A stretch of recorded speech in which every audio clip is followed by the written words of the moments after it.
Okay, so this material I'm using is much stiffer, and I've had to drive a series of dowels up into it to expand the hole in the middle so it'll slip onto the pin in the back. And it really hasn't been too happy. That's not looking too bad now. This is way stiffer than the first one.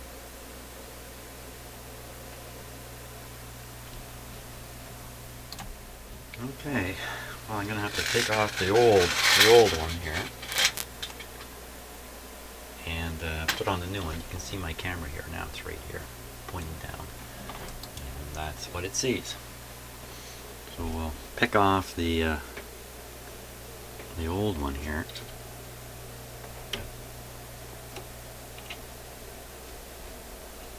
There we go. Compare the opening that's been forced into it.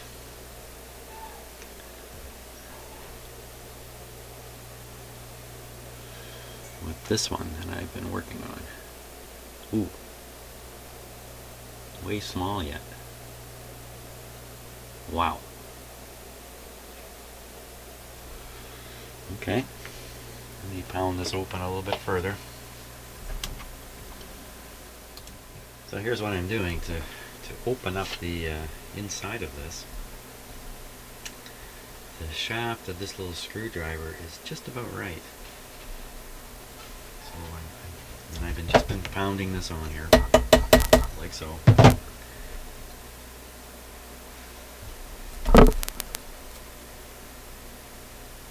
Well, I think we're good for a try.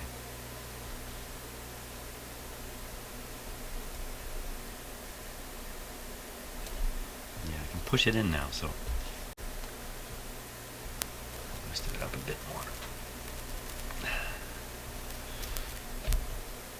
Okay, now I want to get the dimension right, so I'll take the unsuccessful one. You can see the size of it here. I want to cut this one just a touch longer. Maybe I should cut it a fair bit longer and then try trimming it once it's on there. Well, I can make an endless supply of these if I have to. So let's go for the real McCoy here. My ultra precision measuring techniques. Okay.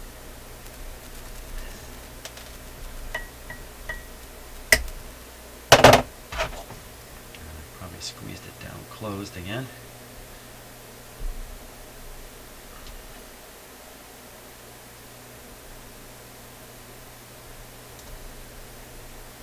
There we go. And there it is. Let's stick it on and see what happens. Well, I have the feeling that this is not going to be easy at all. The first piece I put on was fairly soft and flexible. You know, I could heat this up a bit. I'd have to do something like that.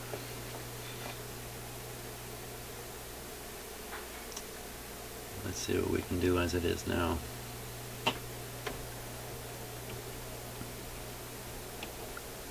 Well, first of all, it's quite a bit longer.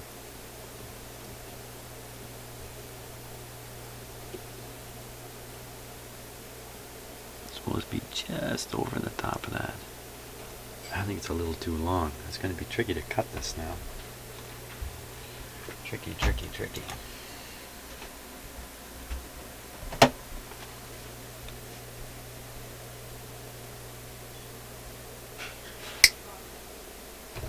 Not so tricky.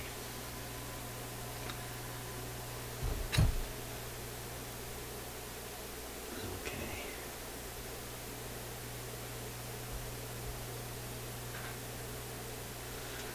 There we go.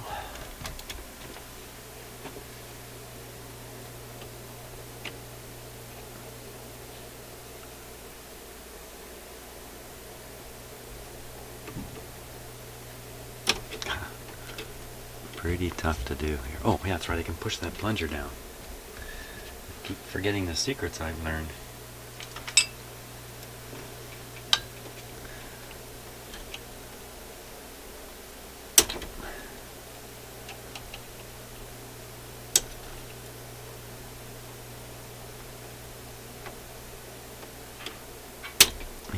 that's not enough. Oh.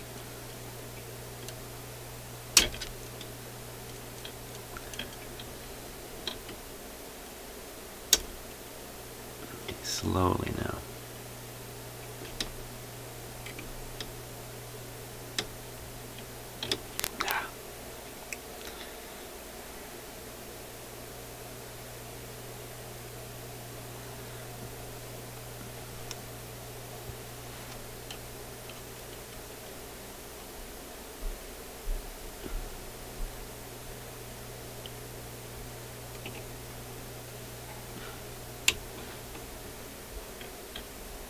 No.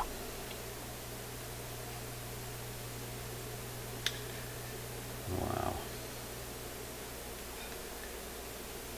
Oh boy. I don't know. I'm going to get this on there. That shaft is looking bigger all the time, and the hole I made is looking smaller.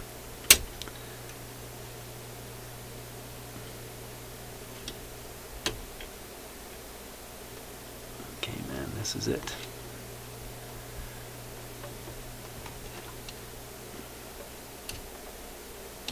Get it perpendicular here. It's the only hope. Wow. Okay. Let's try pushing it on.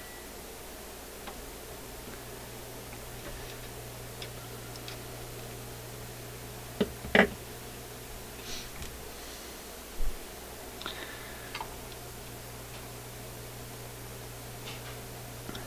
it lined up perfect. Oh! I think I saw where that went. For a nice little loop here. Okay, I think I gotta make the hole wider yet. I think that's what's gotta happen. Okay, I put this on my shaft maker there, and I'm gonna give it the heat blast and see if that doesn't sort of relax it into this state here.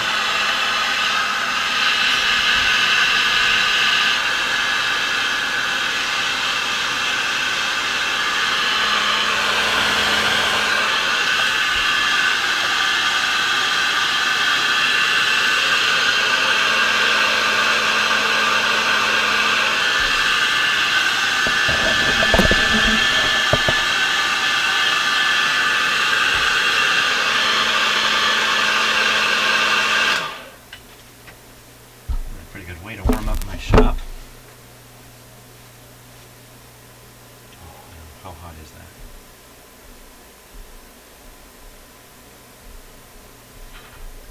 It's hot. It's hot, hot, hot. Oh yeah, that definitely softened it up. I can put this on while it's warm. Yeah, let's try that. Quickly. To the bat cave. Here.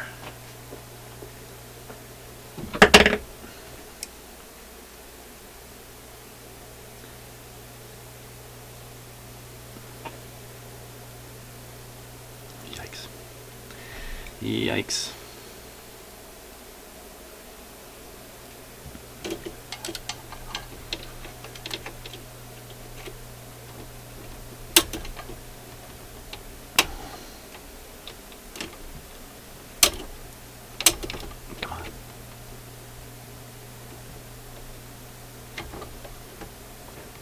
Okay, it's starting now. I got it lined up. It's gone on. I got it on there. Get it on. Am I yelling in my microphone here? Don't yell in the microphone because I'm right up to it here.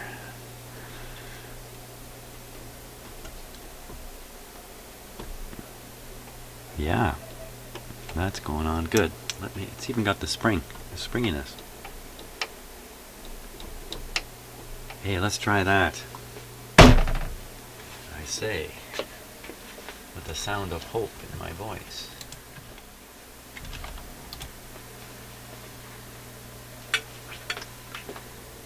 I thought I'd build up the excitement by letting you watch me put this thing, put the platter back. Are we ready? Mr. Beastie Boys.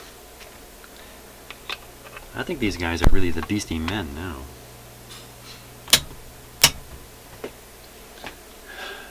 Okay.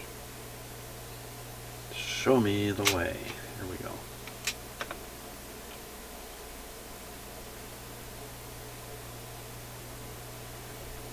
Ha!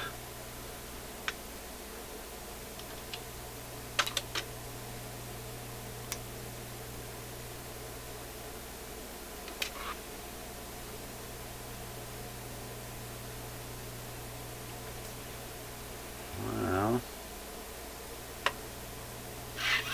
Ooh, what was that? Why did it do that? Maybe I've got this thing on a terrible angle. Hey, that can even affect its operation here.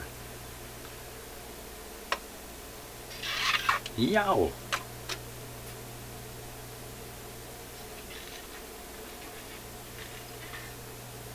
What the heck was kicking it across there? It's not going on its own.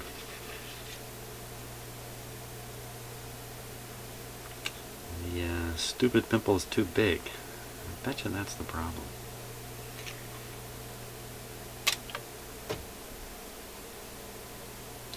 So I have to ram it further onto that pin.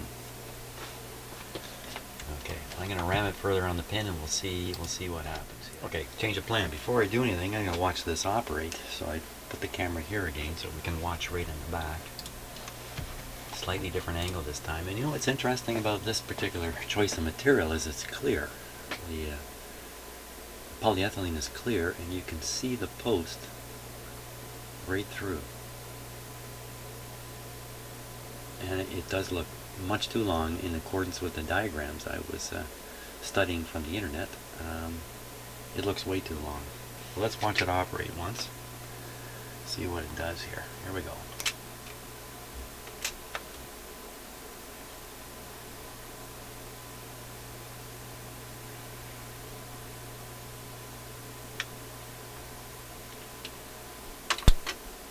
Well, I don't think there's any doubt it's in contact. Let me watch it again because I didn't watch to see if it compressed the spring up.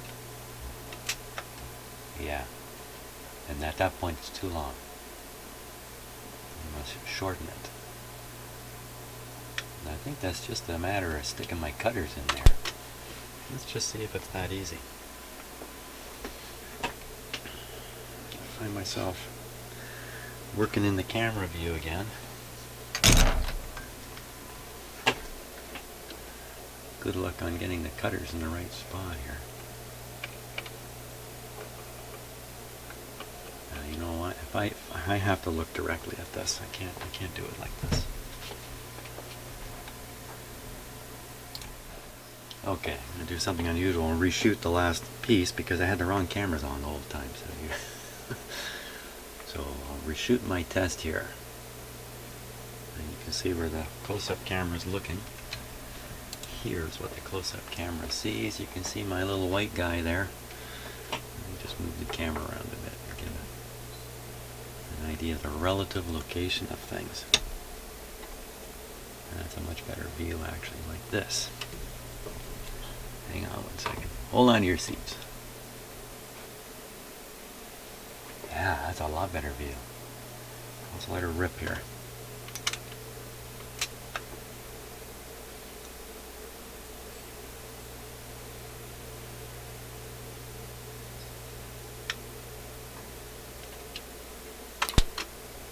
I would say if the friction were greater, it would work.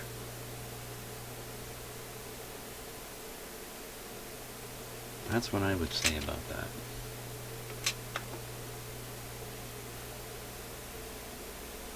Something should be moving for sure. See it move a little wee bit. Okay, let's try it one more time. I'm going to help it.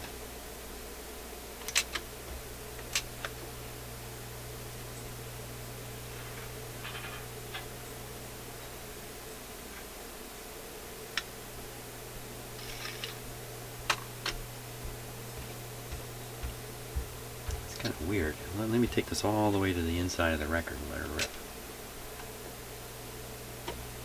And it should be moving this. You know, this thing is jammed for sure. Now it's free. When that lever comes up, you know, I'm going to make this thing go by hand here. Turn the power off to the motor. Let me do the reset thing. Okay, there, the motor just came to a stop, so I can move it by hand now. So at this point, the tone arm is totally free, totally free, totally free. No, it's not free now. Well, I can't turn this thing backwards. Something is already pinning it. And that's probably the lift at the front here, on the top. That's pinning it. So now we'll go a little further. Okay, now it's really, really pinned. And what is pinning it exactly? I think it's this piece up here.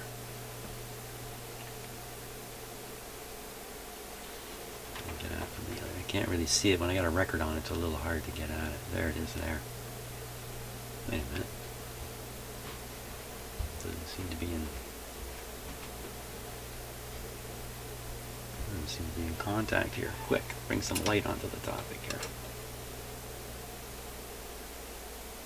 Oh, I'm looking at the wrong surface. Here it is up on. You're probably looking at the right thing, and I'm not. It's probably right in here. Huge friction. Maybe if I turn that down a bit, I can get rid of some of the friction. You know, it's spring loaded, so I don't know how I can escape it, as long as it's.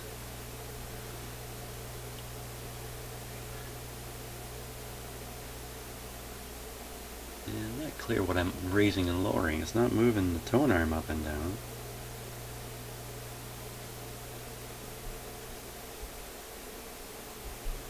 Still lots of friction there.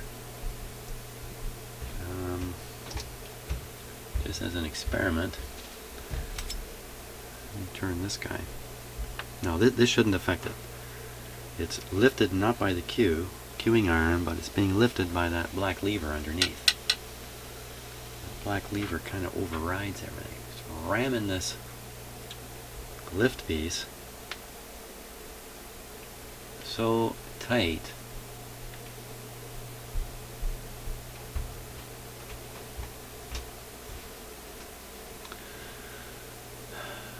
I'm stuck. I'm totally stuck here.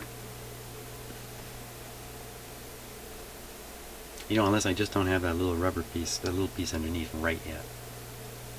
Wow, I've never, you know, I've done a lot of dual turntables. I've never had one fight me like this. There's something unusual about this particular model that makes it really, really. So you can see that little piece move back and forth from the friction that it's applying. I could raise it with the screw at the back, let it come up higher.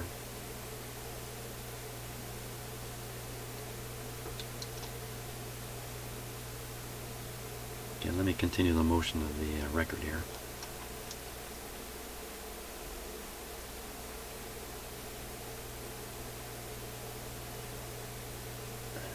Come down.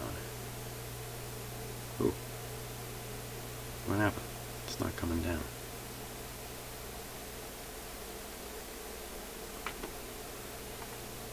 There it goes.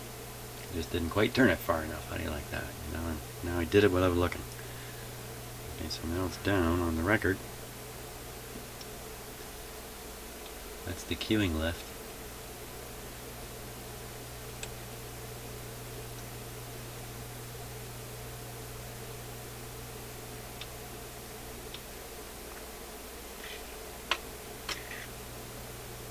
So it's in neutral now. It's bouncing on the warped record. Move it over to the pickup at the center of the record and turn it by hand again.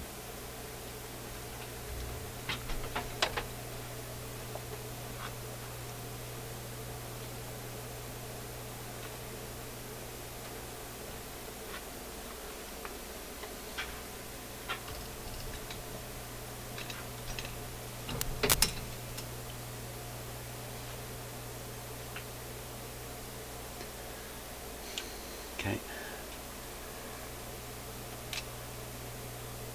Up it goes.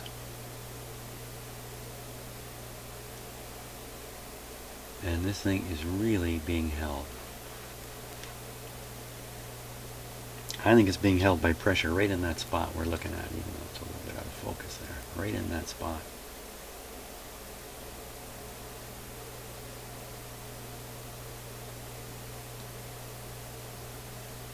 There's a height adjustment on that. Underneath. I read about it. Well, I'm going to stop for now, and I'm going to read the manual again, because I think maybe I'm just not getting all the adjustments that I need to make. And I'm at my wit's end at the moment, so on to other things.